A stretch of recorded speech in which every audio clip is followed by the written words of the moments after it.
Shabby! Capital, my dear Watson. Let us return to our humble abode. 221B Baker Street, please, cabby.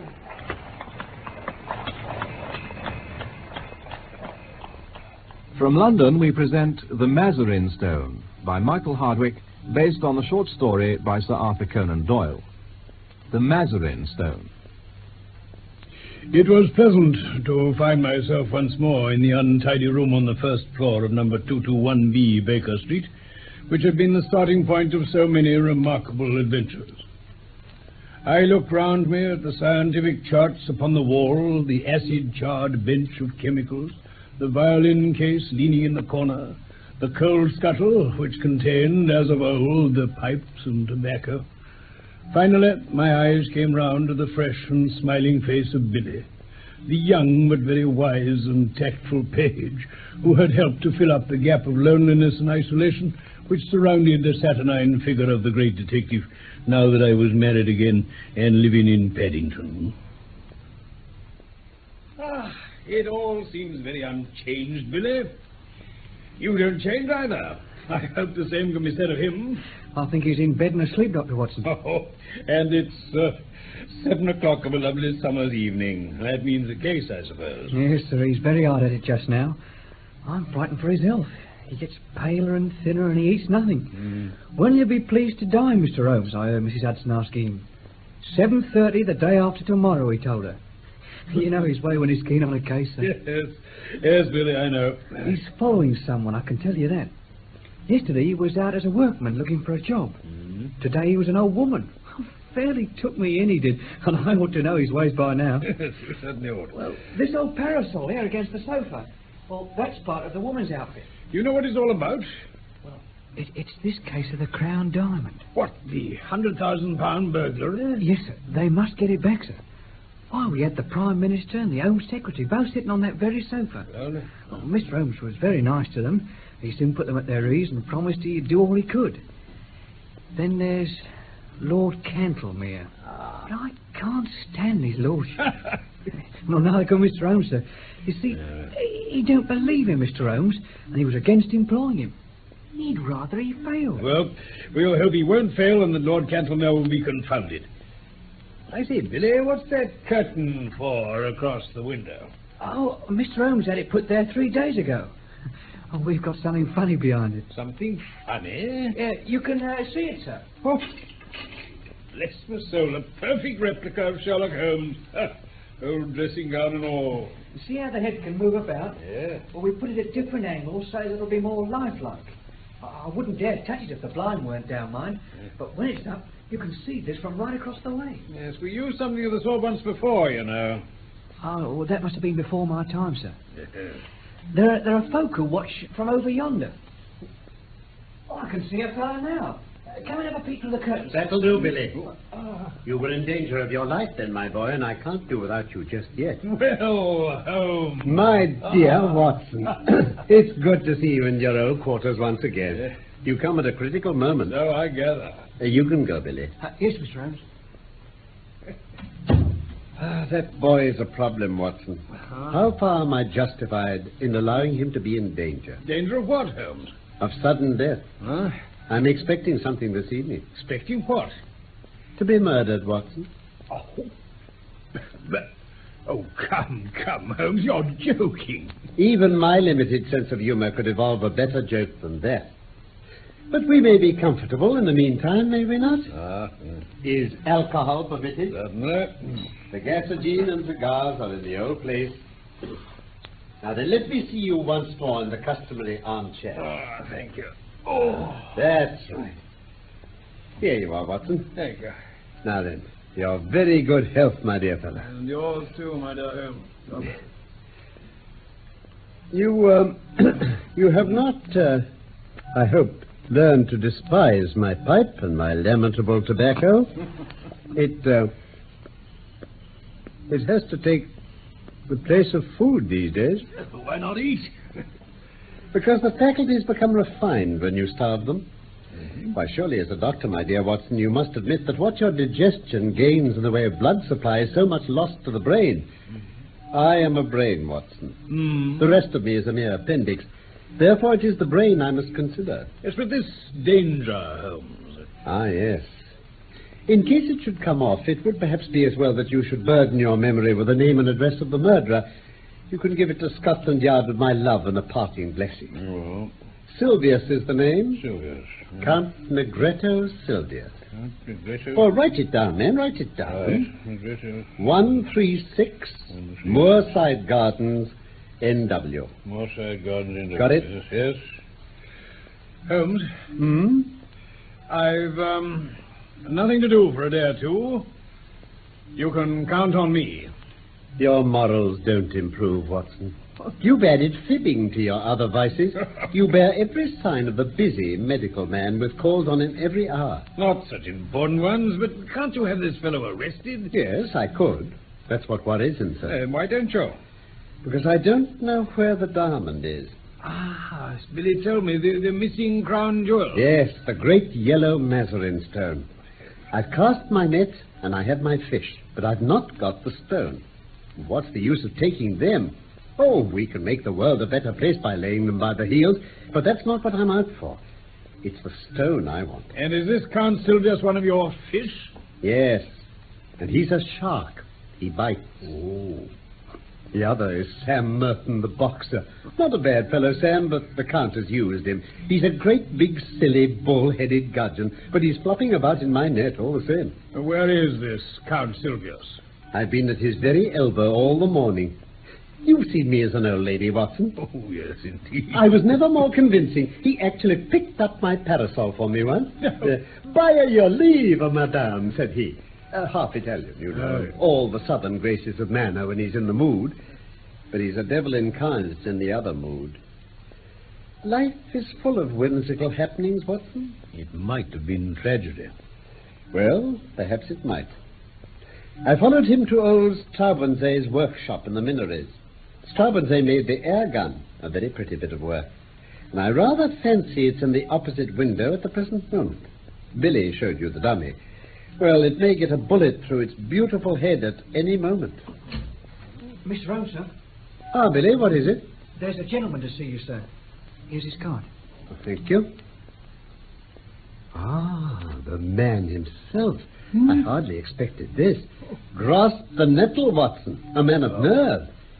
Possibly you've heard of his reputation as a shooter of big game. Oh, of course. Well, it would be a triumphant ending indeed to his excellent sporting record if he added me to his bag. This is a proof that he feels my toe very close to his heel. I'll send for the police, Holmes. I probably shall, but not just yet. Would you glance carefully out of the window, Watson, and see if anyone is hanging about in the street? Certainly. Oh, yes, there's one rough fellow near the door. That will be Sam Merton, the faithful but rather fatuous Sam. Where is this gentleman, Billy? In the waiting room, sir. Show him up when I ring. Yes, sir. If I'm not in the room, show him in all the same. Very good, sir. Now, look here, Holmes, this is simply impossible. This is a desperate man who sticks at nothing. You'd have me believe he may have come to murder you. I shouldn't be surprised. And then I insist on staying with you. You'd be horribly in the way. In his way? No, my dear fellow, in my way. Well, be that as it may, I can't possibly leave yes, you. you can, Watson, and you will, for you've never failed to play the game. I'm sure you will play it to the end. Of course. This man has come for his own purpose, but he may stay for mine. Now then, take this note I've written. Yes. Take a cab to Scotland Yard and give this to Yall of the CID. Come back with the police. The fellow's arrest will follow. Oh, I'll do that with joy. Before you return, I may have just time enough to find out where the stone is. Now then, I'll just ring for Billy to show him up. And I think we'll go out through the bedroom. Oh, yes. This second exit is exceedingly useful, you know. I rather want to see my shark without his seeing me. And I have, as you remember, my own way of doing it. Yes. The, effigy, Holmes, shouldn't the curtain be drawn over it again? No. We'll leave it as it is. Oh, perhaps just a touch to this splendid head. A little forward onto the chest, as though somewhere in the middle of 40 winks. There. Now then, come along. Well, I only hope you know what you're doing, that's all.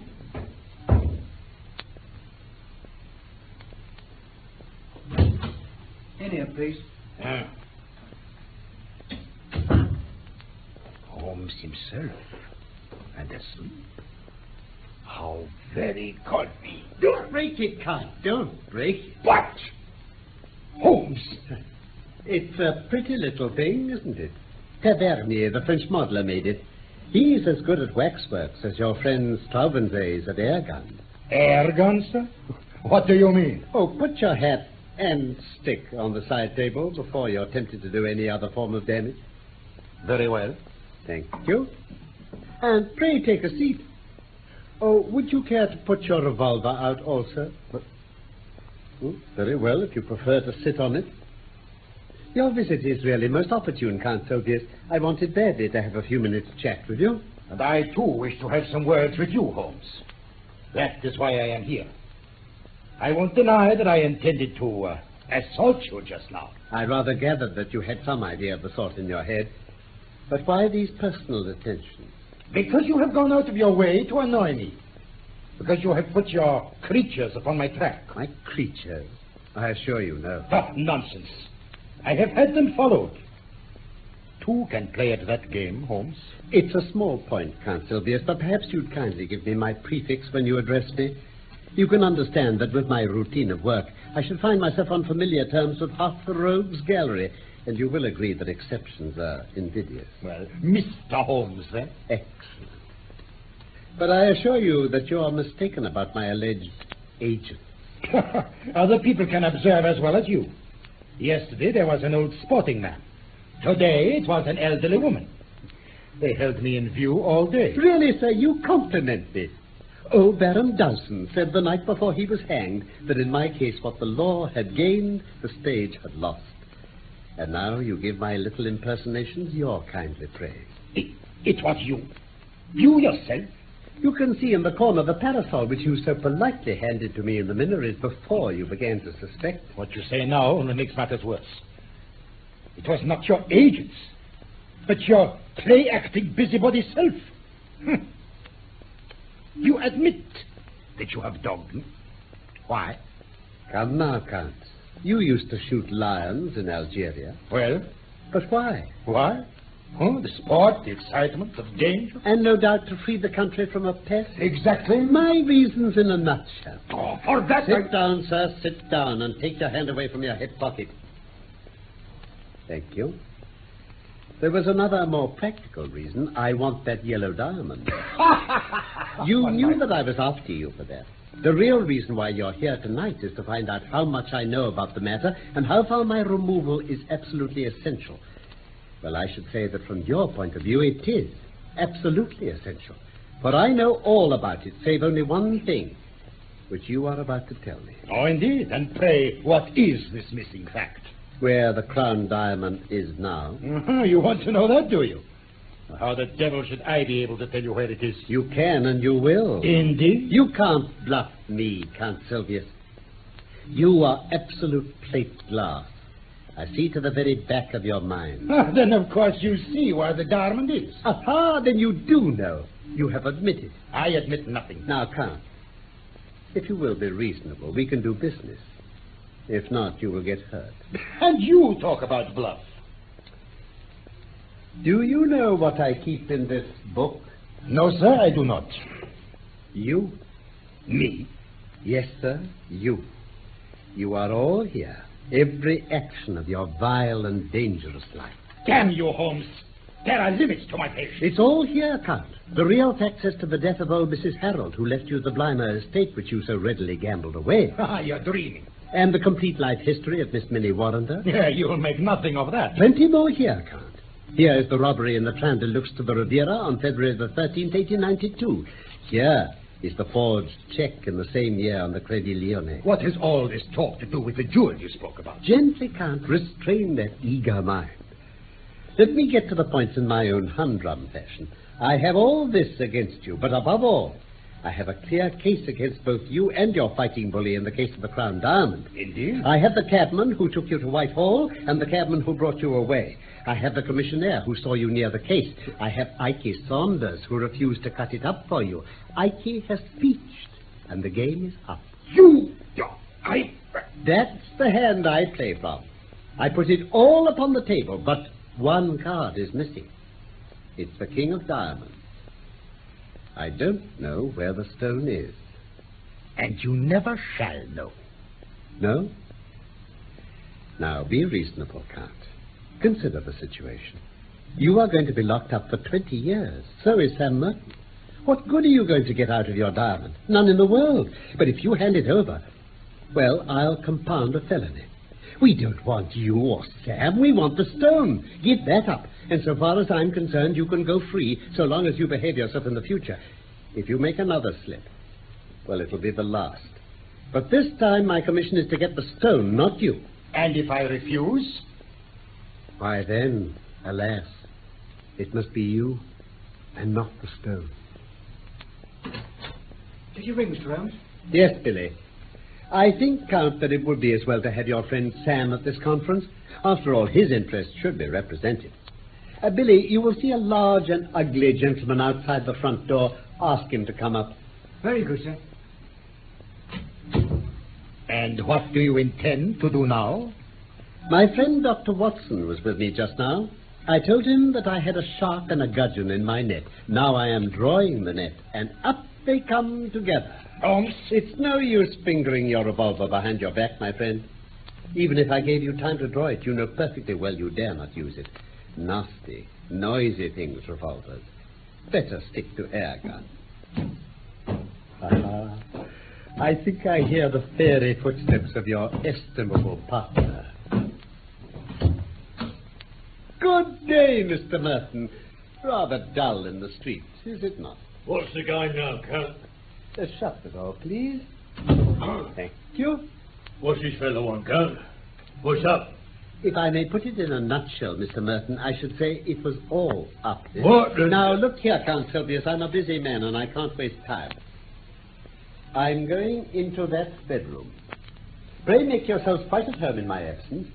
You can explain to your friend how the matter lies without the restraint of my presence. I shall try over the Hoffmann-Bach roll upon my violin.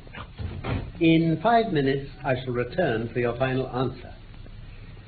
You quite grasp the alternative, do you not? Shall we take you, or shall we have the stone?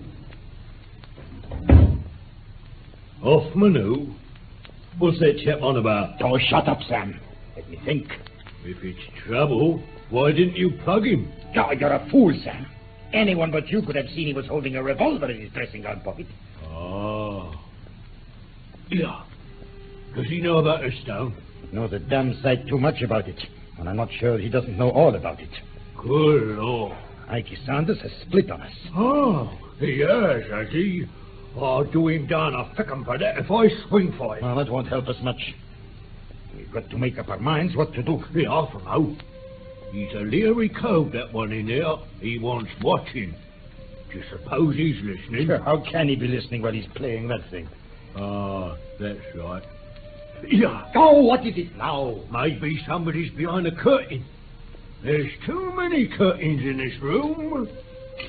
Yeah. It's all right. It's only a dummy. A fake? Well, strike me. Madame Tussaud ain't in it. It's a living spit of him, gun and all. Oh, but them curtains can't. Oh, confound the curtains. We're wasting our time, and there's not too much of it. You know, he can lag us over this stone. The devil he can. He's offered to let us slip, if we only tell him where the swag is. What? Give it up? Give up 100,000 quid? It's one or the other. Listen. He's alone in there. Let's do him in. Once he's locked out, we've nothing to fear of. If we shot him, he could hardly get away in a place like this. Oh. Besides, it's likely enough that the police know whatever evidence he has got. Listen. What you heard, Gov? Nothing. Just a noise in the street. Now, look here, Governor. You got the brains. You can think of a way out of it, surely. It's slugging's no use. Well, then it's up to you. I've fooled better men than Holmes. The stone is here in my secret pocket. I take no chances leaving it about. It can be out of England tonight and cut into 4 pieces in Amsterdam before Sunday. You see, he knows nothing of Van Sedder. I thought you said Van Sedder was going next week. He was, but now he must get off by the next boat. One of us must slip round with a stone to Lime Street and tell him. But the fourth bottom ain't ready yet. Well, he must take it as it is and chance it. There's not a moment to lose. As to Holmes, we can fool him easily enough. I'll tell him the stone's in Liverpool. Oh, confound that whining music. It's getting on my nerves. Come back here. Out of line of the keyhole. Here's the stone. Oh, I don't know how you dare carry. Well, where could I keep it safer? If we could take it out of Whitehall, someone else could easily take it out of my lodgings. Oh, out of your hand. What? Thank you, Count. It will be safe with me. Well, but that was a waxwork in that chair a minute ago. Where? Your surprise is very natural. You are not aware, of course, that a second door from my bedroom leads behind that curtain, which was worrying you so much, Mr. Merton. Oh, Mr. Merton. I fancied you must have heard me as I stepped into the dummy's chair, but luck and a passing cab were on my side. So that was it. It gave me a chance of listening to your racy conversation, which would have been painfully constrained had you been aware of my presence. That you No violence, gentlemen, no violence, I beg of you. Consider the furniture. It must be very clear to you that your position is an impossible one. The police are waiting below. Governor! All right. I give you best, Holmes. I believe you are the devil himself. Not far from him, at any rate. A fair cop. Yeah, that blooming fiddle is playing itself. Dear me, you're right. Well, let it play. The modern gramophone is a remarkable invention. Gramophone. Oh. In here, officer. Come on, Sam. We've been waiting to get you, and you too, sir. You take your hands off me, my man. Not like that. Waxwork. Gramophone. Lord Cantlemere is here, sir. Oh, show his lordship up, Billy, while I switch off the Gramophone. Yes, sir. Oh, my dear Holmes. So you're safe after all. Yes. And I see you have Cantlemere downstairs. Watson, Yes. shall we make his lordship unbend? Oh, Dare we venture upon a slight liberty? well. Will you step this way, your lordship? Lord Cantlemere. What on earth is going on here, Mr. Holmes? Constables and fellows all over the place. How do you do, Lord Cantlemere? It's chilly for the time of year, but rather warm indoors. Watson, pray help me with his lordship's overcoat. No, thank you. I will not take it off. Oh, pray allow me. My friend Dr. Watson would assure you that these changes of temperature are most insidious. Am I not right? Oh, certainly, to be sure. I'm quite comfortable as I am, sir. I have no need to stay. I simply looked in to know how your self-appointed task is progressing. Ah, it is difficult. Very difficult. I feared you would find it so. Every man finds his limitations, Mr. Holmes, but at least it cures us of the weakness of self-satisfaction. Yes, sir. I admit I have been much perplexed. No doubt. Especially upon one point. Possibly you could help me upon it. You apply for my advice rather late in the day. I thought you had your own all-sufficient methods. Still, I am ready to help you. Your lordship is most obliging. You see, we can no doubt frame a case against the actual thieves. When you have caught them. Exactly. But the question is, how shall we proceed against the receiver? Receiver? Is this not rather premature? It is as well to have our plans ready. Now, what would you regard as final evidence against the receiver? The actual possession of the stone. You would arrest him upon that? Most undoubtedly. In that case, my dear sir, I shall be under the painful necessity of advising your arrest. Mr. Holmes, you take a great liberty. In 50 years of official life, I cannot recall such a case. I am a busy man, sir, engaged upon important affairs, and I have no time or taste for foolish jokes. I may tell you frankly, sir, that I have never been a believer in your powers, and that I have always been of the opinion that the matter was far safer in the hands of a regular police force. Your conduct confirms all my conclusions. I have the honor, sir, to wish you good evening. One moment, sir. Actually, to go off with the Mazarin stone would be a more serious offense than to be found in temporary possession of it. Sir, this is intolerable. Let me pass. Put your hand in the right-hand pocket of your overcoat. What do you mean, sir? Come, do what I ask. Well, if it will make an end of the charade, Gad, the Mazarin stone! Great heaven! Too bad of me, Lord Cantlemere. Too bad. My old friend here will tell you that I have an impish habit of practical joking. Also that I can never resist a dramatic situation. I took the liberty, the very great liberty, I admit, of putting the stone into your pocket at the beginning of our interview. Sir, I am bewildered. But yes, it is indeed the Mazarin stone. Mr. Holmes, we are greatly your debtors. Your sense of humor may be, as you admit, somewhat perverted, and its exhibition remarkably untimely. Remarkably. But at least I withdraw any reflection I have made upon your amazing professional powers. But how? The details can wait. No doubt, Lord Cantlemere, your pleasure in telling of this successful result in the exalted circle to which you return will be some small atonement for my practical joke. And now, of course, you have your overcoat. Yes, sir. Yes, sir. And I apologize again, Mr. Holmes. Once more, then, good evening. And to you, sir, good evening. Good evening, sir. Oh, well. He's an excellent and loyal person, but rather of the old regime. And now, my dear Watson, pray touch the bell. Of course. And, as of old, Mrs. Hudson shall lay dinner for two. Holmes. Really?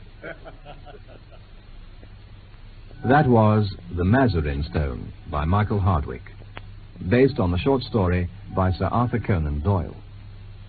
Sherlock Holmes was played by Carlton Hobbs, and Dr. Watson